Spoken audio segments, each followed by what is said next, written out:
अगर आप भी उन लोगों में से हैं जो काम तो सारा दिन करते रहते हैं लेकिन रूम फिर भी क्लीन नहीं लगता, तो ये व्लॉग आपके लिए है। अस्सलाम वालेकुम everyone, welcome back to my vlog. कैसे हैं आप सब? I hope you all are fine. मैं ऊपर वाले पोर्शन में जस्ट ऐसे ही चक्कर लगाने के लिए आई थी, लेकिन आके देखा इतना ज़्यादा मैस क्रिएट हुआ था, इतनी ज़्यादा चीज़ें इधर उधर बिखरी पड़ी हुई थी। मामा ने ये पॉलिस्टर की रुई मंगवाई हुई थी, क्योंकि इसके जो है ना हमारी रज़ाइयाँ वगैरह बनानी थी उन्होंने अपनी बेटियों की, और उन्होंने ना ये ऑर्डर की थी तो ये आ गई थी, बाज़ार से ही ली थी। तो ना पहले तो इसके जो है ना मामा ने छाड़ बनवाए थे, जो कि मामा रज़ाइयाँ या जो गद्दे वगैरह होते हैं उनके ऊपर पहले ऐसे ही बिछाएंगी, फिर इनके ऊपर खूबसूरत से जो छाड़ बना के डालते हैं वो डालेंगी।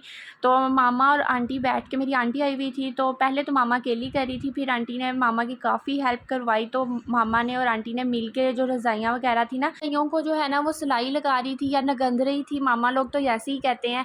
तो आज जो है ना सिर्फ वो जो मामा कर रही थी वही वाली रज़ाई रह गई थी। तो काफ़ी दिन से जो है ना मैं इसलिए सफाई नहीं कर रही थी, क्योंकि ऊपर रुई का और ये जो सारी गद्दे रज़ाइयों का इतना काम बिखरा पड़ा हुआ था। मैं सोच रही थी कि ये एक दफ़ा क्लियर हो जाए तो फिर मैं ना सारा ऊपर का पोर्शन जो है ना वो क्लीन करूँगी। तो हालांकि गर्मी बहुत ज़्यादा है, लेकिन फिर भी अब सारा वो पड़ा हुआ था, तो मामा ने सोचा कि वो कहते हैं ना गर्मियों के दिन बहुत लंबे होते हैं, तो मामा आराम से ऊपर आके ना बैठ के ये कर लेती होती थी। हम लोग मामा को इतना कहते थे कि मामा सारा कुछ आजकल रेडीमेड मिल जाता है, क्या फ़ायदा है आपको इतनी मेहनत करने का। हालांकि खुद भी तबीयत नहीं ठीक रहती, लेकिन मामा कहती जो बाज़ार की चीज़ होती है ना वो इस तरह की नहीं होती, जो हैंडमेड होती है, खुद से बनाई होती है, वो उनके साइज़ भी छोटे होते हैं और एट्सेट्रा एट्सेट्रा। मामा ने ये काफ़ी अच्छी, काफ़ी चौड़ी चौड़ी और लंबी बनाई थी। जब हम मामा को ऐसे कह रहे थे ना, मामा आप खुद क्यों कर रही हैं, रहने दे, बाहर से ले लेंगे रेडीमेड, तो मामा आगे से कह रही थी कि जब आप लोग कल को ये चीज़ें बरतोगे ना तो आप लोगों को मेरी याद आएगी, तब मुझे दुआएं देना।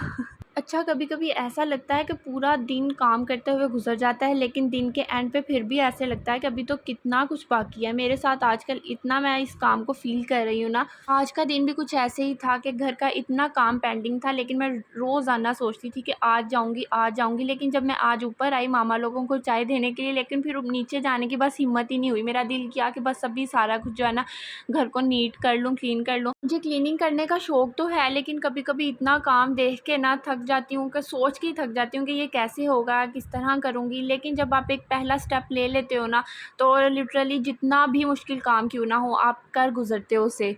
ये जी मैं मरियम के डंबल जो है ये बाहर रखने जा रही हूँ, क्योंकि उसका रोज़ का जो है ना वो वेट लॉस कर रही है, तो उसकी एक्सरसाइज भी मस्ट है। एक्सरसाइज तो वो मुझे भी करने के लिए कहती है, लेकिन मुझसे होती ही नहीं है, घर में ही बेशक क्यों ना हो।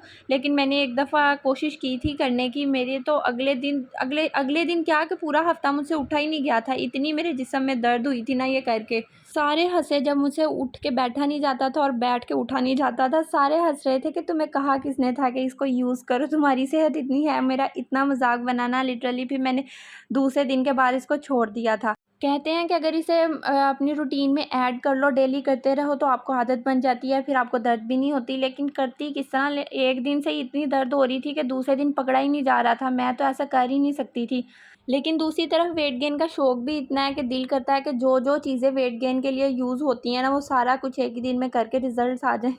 लेकिन जिस तरह वेट लॉस करना बहुत मुश्किल होता है, इसी तरह वेट गेन करना भी बहुत मुश्किल होता है। यहाँ पे मैं झाड़ू लगा रही थी, साथ साथ सारी क्लीनिंग हो गई थी, रूम्स डन हो गए थे, और दूसरी तरफ इतनी तेज़ अंधेरी आ गई थी, मैंने सबसे पहली फुर्सत में जाके सारी खिड़कियाँ बंद की, पर्दे आगे किए, ताकि मेरी मेहनत ना ज़ाया हो, क्योंकि मैंने इतनी मुश्किल से डस्टिंग की थी, और एक दिन नहीं गुजरता अंधेरी उसी दिन आ जाती है जिस दिन सफाई की होती है।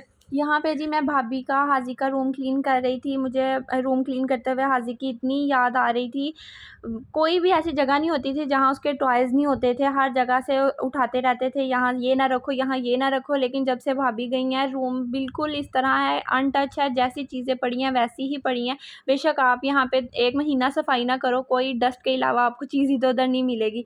लेकिन जब बच्चे इस तरह मैस क्रिएट कर रहे होते हैं ना, तब गुस्सा तो बहुत आता है, लेकिन अब वो गया हुआ है ना तो बिल्कुल दिन नहीं लगता। दिल करता है वो बेशक आके सारा मैस क्रिएट करे, इधर-उधर चीज़ें रखे, लेकिन कोई मसला नहीं है, लेकिन वो आ जाए, इतना हम उसको मिस करते हैं ना। सफाई सारी कंप्लीट हो गई थी और दिल को देख के इतना सुकून आ रहा था ना कि वो ही काम जो मैं 1 हफ्ते से सोच रही थी आज करूँ, कल करूँ, और आज मैंने हिम्मत करके कर लिया। और कसम से रात को इतने मज़े की नींद आई थी ना, क्योंकि जो काम इतनी मुश्किल लग रहा होता है ना और वो हो जाए तो फिर आपको पता है कि कितना मज़ा आता है। मैं सफाई करके नीचे आई तो मरियम ने इतने मज़ेदार चाय, समोसे और जलेबियों का इंतज़ाम किया हुआ था कि मेरी बहन थक के आई है ऊपर से, तो उसने फिर मेरे लिए चाय बनाई थी। हम सब ने बैठ के, खाला ने, मैंने, मामा ने, मरियम ने बैठ के चाय पी और इतनी बातें की, बहुत मज़ा आया क्योंकि फैमिली टाइम का मुझे इतना ज़्यादा मज़ा आता है ना, एक अलग ही सुकून महसूस होता है। बस जी, फिर मामा को और पापा को रूटीन चेकअप के लिए लेके आना था, इनके टेस्ट वग़ैरह करवाने थे,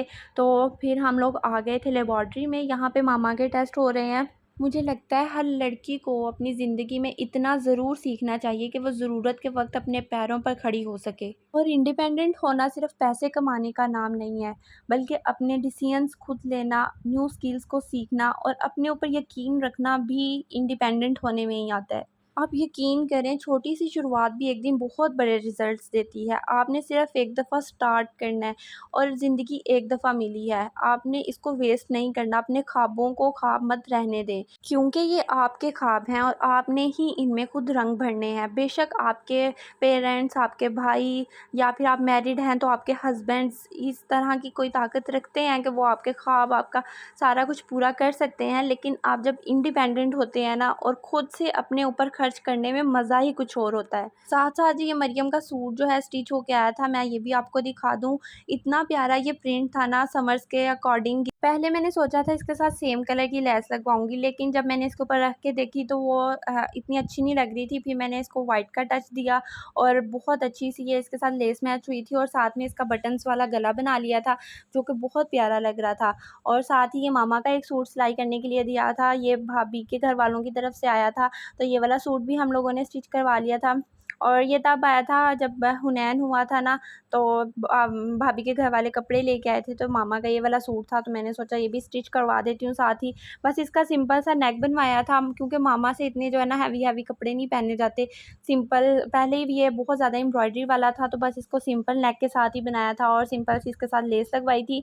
और इसका दुपट्टा जो है ना फुल एम्ब्रॉयडर्ड, फुल हैवी दुपट्टा था। तो ये वाला मैंने इसका साथ कार्ड भी आपको दिखा दिया है। और जी, मुझे याद आ गया, मेरे चैनल को सब्सक्राइब कर दें और मेरी वीडियो को लाइक भी कर दिया करें, कमेंट्स किया करें प्यारे-प्यारे से और शेयर किया करें जितना हो सकता है। इसी के साथ मेरा व्लॉग एंड होता है। मिलते हैं नेक्स्ट व्लॉग में, तब तक के लिए अल्लाह हाफ़िज़।